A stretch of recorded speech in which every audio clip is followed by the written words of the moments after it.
Bonjour à tous. Alors, pour cette séance, on va se consacrer à la rédaction web, et notamment au référencement, avoir quelques notions, parce qu'on peut pas se dire qu'on est un professionnel du marketing des réseaux sociaux sans pour autant délaisser totalement cette thématique de la rédaction web qui est, comme je vous l'ai dit dans le tout premier cours, que je vous l'ai expliqué dans le tout premier cours, est très liée donc à la production de contenu. Et notamment, il y a des ponts entre le marketing des réseaux sociaux et la rédaction web. Certains aspects techniques, comme on pourra le voir, j'y m'y attarderai un petit peu par la suite de cette explication. Il y a des liens, on voit des choses. Bref. Donc aujourd'hui, on part sur de la rédaction web. On va prendre les deux cas pratiques. On va prendre premièrement l'exemple d'un article publié sur Clubic, donc dédié à l'actualité de tout ce qui est nouvelles technologies, et on va l'analyser. On va voir un petit peu les fondamentaux de la rédaction web. Puis dans une seconde partie, pour terminer ce tuto vidéo, enfin cette vidéoconférence, on va analyser un article de Ouest France sur le CNAM et on va voir comment on peut améliorer son référencement et voir s'il correspond au code de la rédaction web. Voilà, CNAM. Et pour cela, on va utiliser un plugin WordPress que j'utilise sur mon site. C'est le fameux plugin Yoast, voilà, que je vous ai demandé d'ailleurs d'installer pour vos projets fil rouge dans le cadre des blogs que vous allez lancer en parallèle. L'idée, c'est pas de monter un blog avec une ligne éditoriale précise, c'est plus pour tester, notamment dans l'administration Facebook, voilà, par rapport à la ligne éditoriale et les apports qu'on peut compléter, avoir de la curation de contenu qui soit un petit peu personnalisée aussi.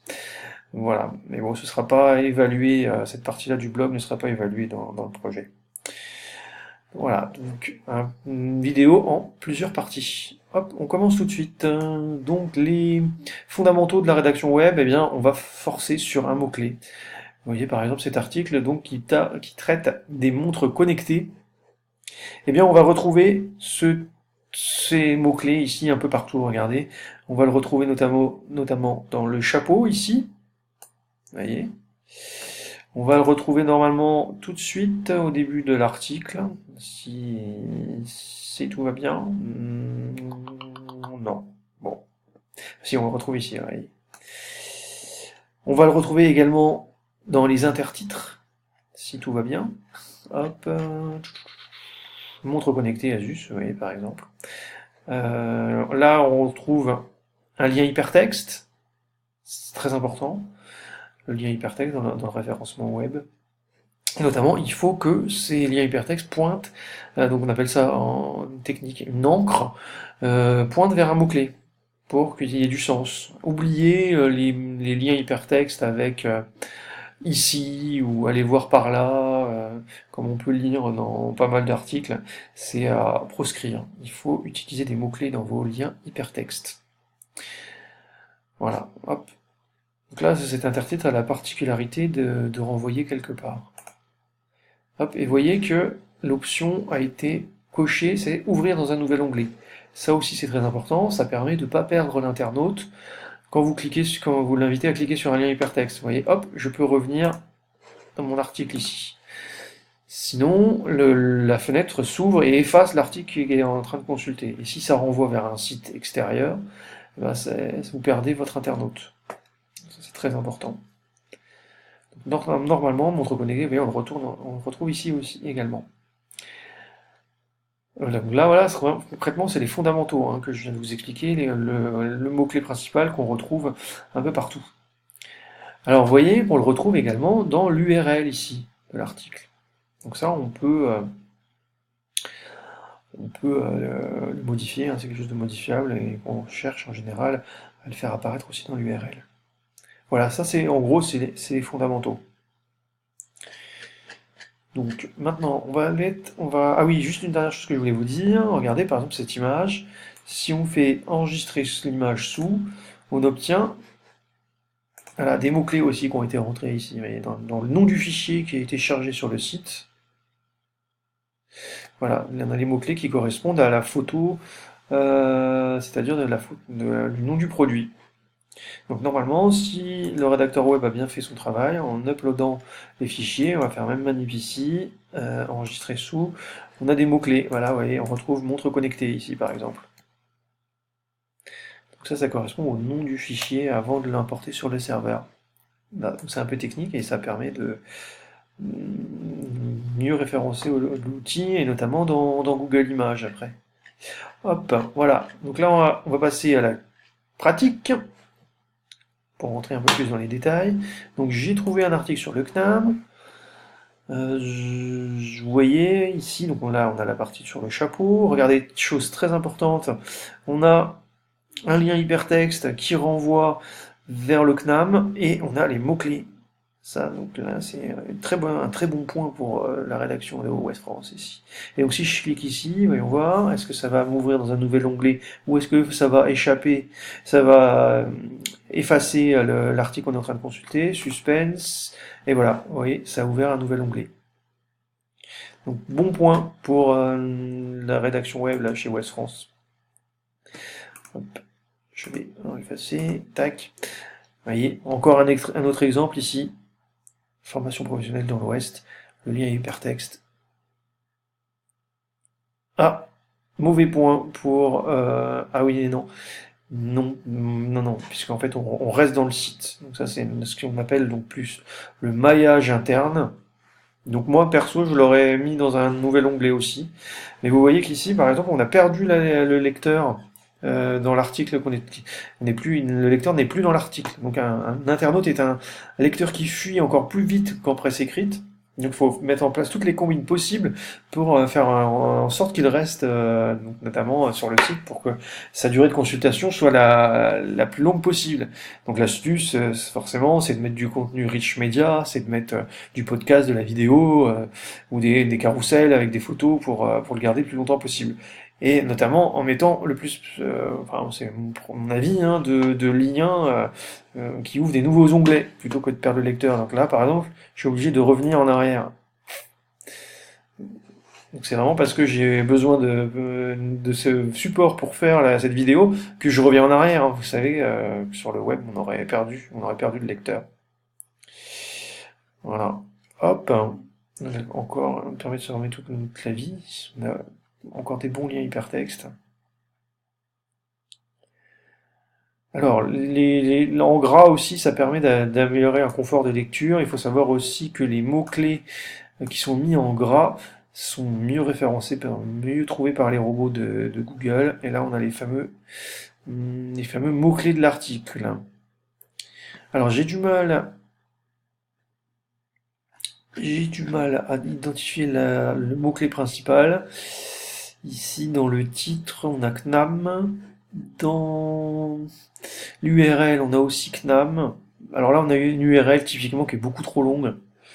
Je pense que vous verrez que tout à l'heure, le Yoast vous dira de réduire l'URL, puisqu'elle est générée automatiquement via le titre de l'article. On peut différencier les deux, on peut changer et modifier les deux. Donc il y en a un à destination de Google et un à destination de l'article consultable sur le blog. Donc là, tout à l'heure, quand je disais que les réseaux sociaux et la rédaction web c'était lié, eh bien on est typiquement dans l'exemple ici. Si je configure un titre pour mon article pour Google, il va se retrouver sur les réseaux sociaux de la même façon. Pour être plus clair, en fait, je peux configurer mon titre à destination des réseaux sociaux ainsi. Il y aura un titre qui correspondra à la version visible sur le blog, et celle qui sera visible sur les réseaux sociaux également. Mais je vous montrerai un exemple pour être plus clair tout à l'heure. Voilà, donc j'ai pris cet article, hop, je l'ai mis dans mon blog, hein, tout simplement, et je l'ai copié-collé pour essayer de voir. Donc essayons d'identifier le mot-clé principal, j'imagine que c'est CNAM. Voilà, donc première chose à savoir, à faire absolument, c'est un chapeau, au copier-coller, il s'est effacé, donc hop, important. Et surtout intégrer la fameuse balise mort, qui veut dire lire la suite, qui permet justement aux réseaux sociaux, là encore, C'est le chapeau qui va apparaître sur les réseaux sociaux.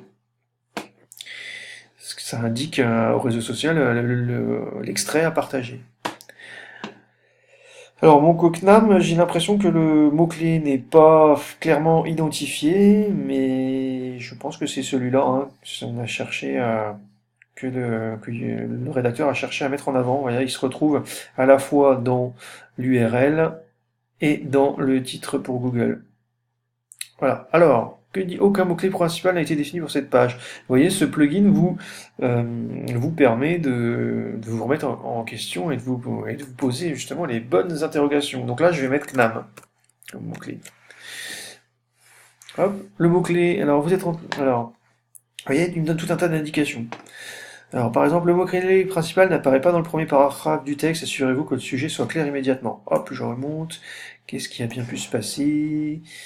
Oui, essuie les cours pour acquérir des compétences ou valider leurs acquis. Donc là, concernant les arts et métiers, oh, là, on peut mettre CNAM ici. Hop, par exemple. CNAM. Alors, pour les puristes de la presse, j'ai un doute, je sais plus où est-ce qu'on met l'acrostiche, est-ce que l'acronyme, est-ce qu'on le met avant ou après, les parenthèses, j'ai un doute là. Bref, c'est pas l'interrogation du jour, mais donc voilà, hop, je remets CNAM tout de suite dans le début de mon article. Et normalement, si tout va bien, Yoast, là, voilà, oui, je gagne en précision. Là, j'ai de plus en plus de verts. Bon, c'est plutôt bien. Alors, vous êtes en train de faire un lien vers une page avec le mot-clé pour lequel vous désirez que cette page soit bien classée. Vous devriez envisager de changer cela si vous voulez vraiment que cette page soit bien classée dans le moteur de recherche.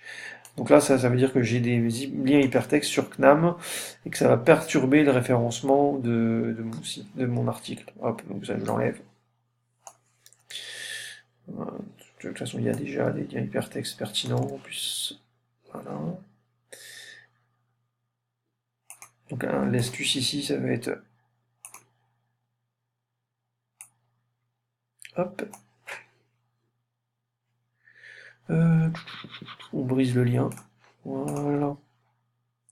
Donc là, je crois que j'ai la réponse à la question de tout à l'heure. J'ai journaliste professionnel qui me rappelle que, voilà, c'est comme ça que ça doit se faire. Bon, bref. Ça n'a pas d'importance, donc bien, mais conservateur national des arts et métiers, et on met CNAM entre parenthèses. Dans mon souvenir, c'est le contraire. Bref.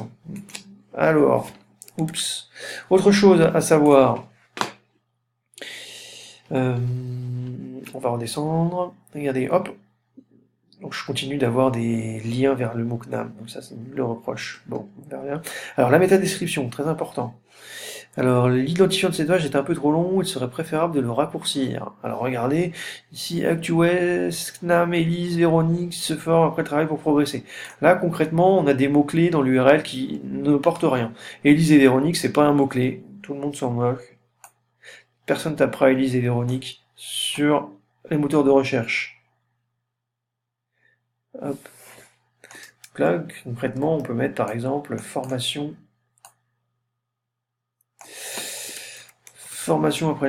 après le travail.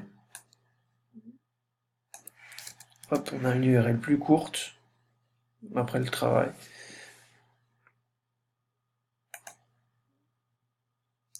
Hop, ici on n'a pas de métadescription. Donc là, la métadescription pour Google, en général, hop, on va chercher ça, hop, cet extrait, et on va le copier ici pour... Donc ça, ce qu'on fera une recherche sur Google, vous voyez, là, vous avez un screen, un aperçu de cette future description sur Google. Hop, là, ici, on met les clés. Là, on fait bien ça, le CNAM, par exemple. Là, donc là, je vais réduire, parce que c'est, voilà, bon, je m'y attarde pas. Voilà. Et vous voyez que plus je suis ça, et plus je vais dans le bon sens par rapport à la rédaction de mon article en SEO. Voilà, je pense avoir répondu à pas mal de questions par rapport à ça. Voilà, donc pour synthétiser, les mots-clés dans le titre, des mots-clés dans l'URL qu'on essaye de réduire au maximum, des liens hypertextes avec les mots-clés, mais attention, il ne faut pas que ce mot-clé soit en référence avec celui qui est principal. Et là, on commence à avoir de la rédaction web de qualité.